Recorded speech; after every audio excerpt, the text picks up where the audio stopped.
Okay, so today we're diving into a topic that people don't really talk about that much. Yeah, Why do married women cheat? it's a question that people like to judge, Right. but we're going to discover it's more complex than that. Yeah, we're going deep on a podcast called Unspoken Realities, Why Married Women Cheat. Okay. And the guest is Dr. Nina Thompson, who's a relationship coach and psychologist. Sounds interesting. And she has some interesting thoughts. Yeah, I think one of the most interesting things she said was how infidelity is not just about physical intimacy. Okay. It's about deeper emotional needs that aren't being met in the marriage. Oh, wow. Yeah, So it's yeah. not about physical pleasure, but like Yeah, more a profound. yearning for something more. Exactly. And Yeah.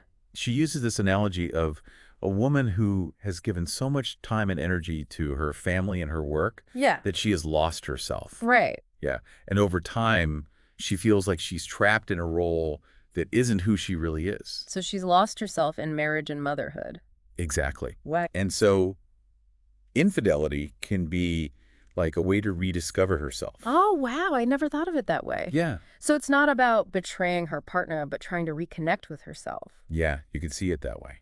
Interesting. Of course, it doesn't make it right, but it helps us understand a little better. Yeah, that's true. A situation that is usually just seen as black and white. Absolutely. And it makes you think about the specific emotional needs that are missing. Yeah, she talks about validation, Okay. appreciation, Yeah. autonomy, Yeah. all being super important. Yeah. When these needs aren't met in a marriage. Yeah.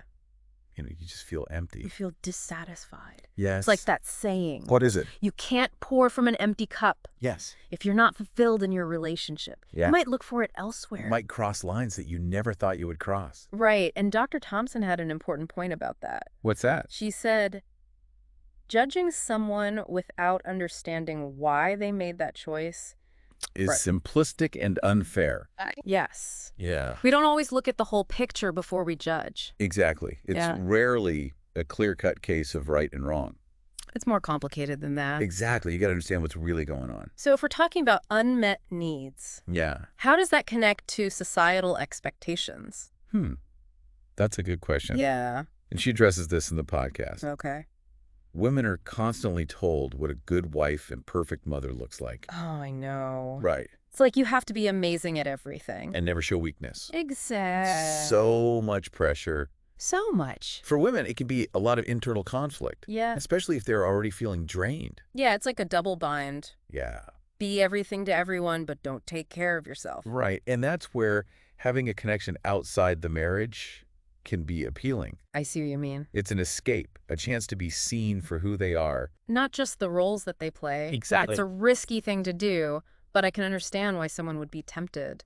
Yeah. Especially when those needs are not being met at home. Exactly. And we can't ignore the role of technology in all of this. Oh, that's true. It's so much easier now to connect with other people. So much easier. Sometimes those connections can seem more validating or exciting. Right. Dr. Thompson describes a lonely wife scrolling through her phone at night. Yeah. And she finds comfort in a message from someone who makes her feel seen and appreciated. That's a powerful image. It is. These online interactions can be so seductive, Yeah. especially when compared to the sometimes boring reality of long-term relationships. Yeah, let's face it, even good marriages can become routine. Yeah. The spark can fade, communication stops. And you're basically living separate lives in the same house. Exactly. And that's dangerous because when that It happens, makes it easier to be tempted. it creates the perfect conditions for someone to stray. So it's not just about opportunity. No, It's about unmet needs Mhm. and that lack of emotional intimacy. exactly. It's a mix of things.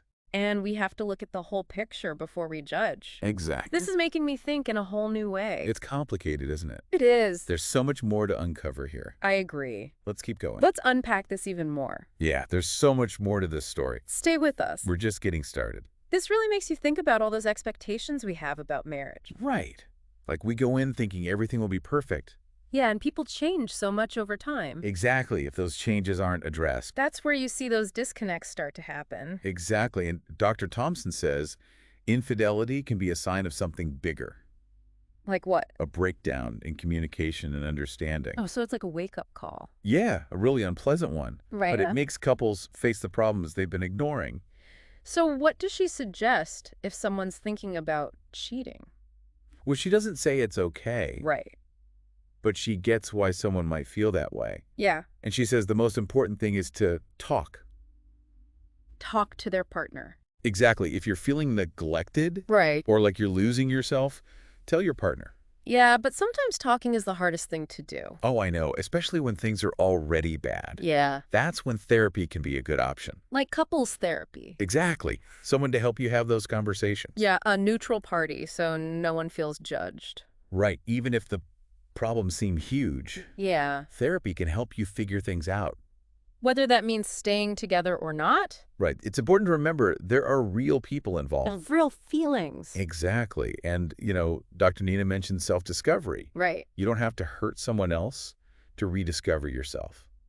There are healthy ways to do that. Exactly. Even while in a relationship. You could take up a hobby. Yeah. Spend more time with friends. Take care of yourself. Exactly. It's all about putting in the effort. Yeah. Both people have to work at it. Relationships are always changing, just like us. That's a good point. And that brings us to another layer of complexity. Which is? Technology. Oh, right. We can't ignore that.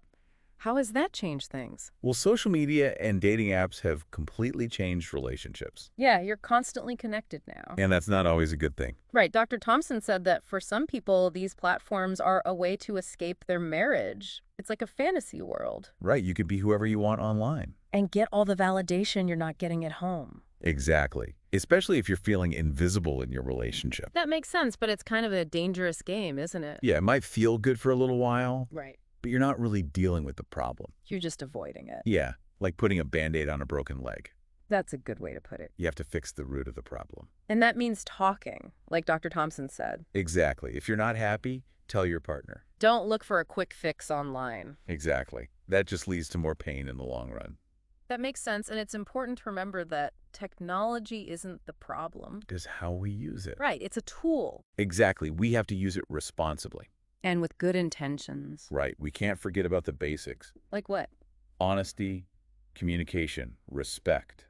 Those are important in any relationship. Exactly. And even though technology is changing how we connect, Those things are still important. we all need to feel close to someone. We need to feel understood. And when those needs are met, It creates a stronger bond. it makes everyone feel better. This conversation is making me think differently about all of this. Me too. It's really complicated. We have to look at all the different angles. Exactly. And Dr. Thompson has given us a lot to think about. Yeah, and now I'm really interested in how to build stronger connections. Oh, yeah.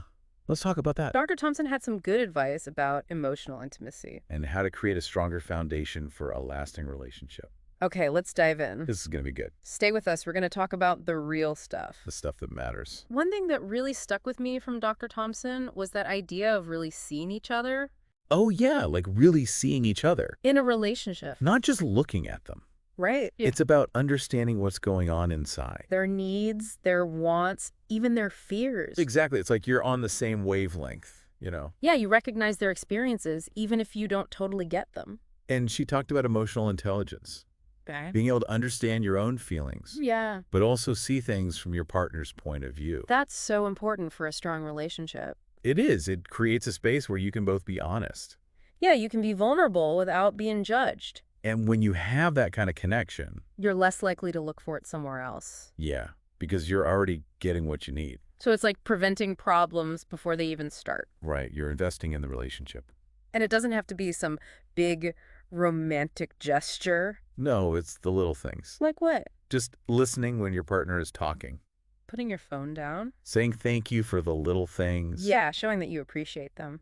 Exactly. Those small things add up. They create an environment of respect where everyone feels valued. And it's not just for romantic relationships. It applies to everyone. Friends, family, even coworkers. We all want to feel connected. We all want to feel like we belong. So if there's one thing to take away from all this, What would it be? it's that we need to work on those connections. And every part of our lives. Make time for your friends. Tell your family you love them. Really listen to your coworkers. Be present with your partner. It all makes a difference. Even the small things.